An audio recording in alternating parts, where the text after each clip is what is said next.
Magandang hapon mga kaparsyal, welcome back pong muli sa ating channel. So ito mga kaparsyal, yung aking isang broodhen. Ito yung aking palalahian ngayon kapag natapos na yung kanyang paglogon.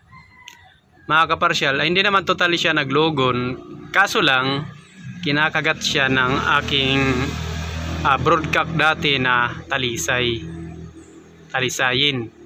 Yung kanyang likod, kapag sinasampahan siya ng talisayin, dahil sa malaki yung talisayin ko na lalaking manok, so nagkatanggal-tanggal yung kanyang balahibo sa likod. Yan no.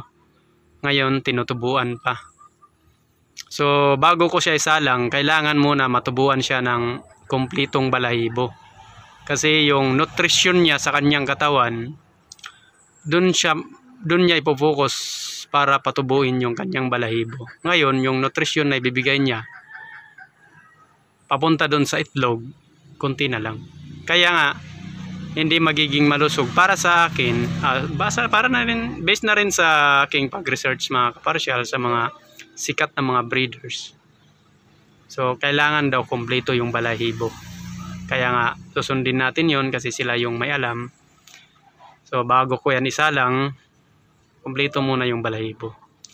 Itong aking broodcock, okay lang daw na kulang yung balahibo sa buntot. Kasi broodcock naman siya.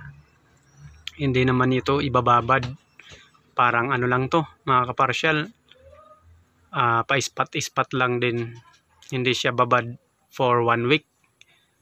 So, pwede natin ilagay 3 days, tapos alisin yung broodhen natin sa pang-apat na araw up to 7 days, then balik na naman 3 days lang, or depende. Yun yung plano ko mga kaparsyal, sana masunod, kasi dalawa lang naman yan na ipapartner ko sa ngayon, kasi yung iba naman hindi pa pwede.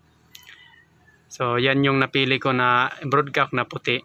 At least naka ano na yan, 1 times winner. Pwede yan siguro yan, hindi ko na yan ilalaban mga kaparsyal, pampalahi na lang yan na mga kaparsyal. Ipalahin natin dyan sa ating broodhen.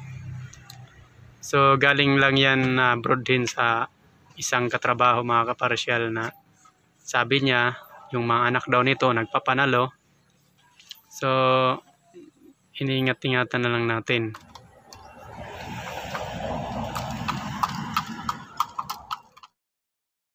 So yan, nilagyan ko ng lock sa labas, kasi dito sa amin uso yung panguha ng mga manok.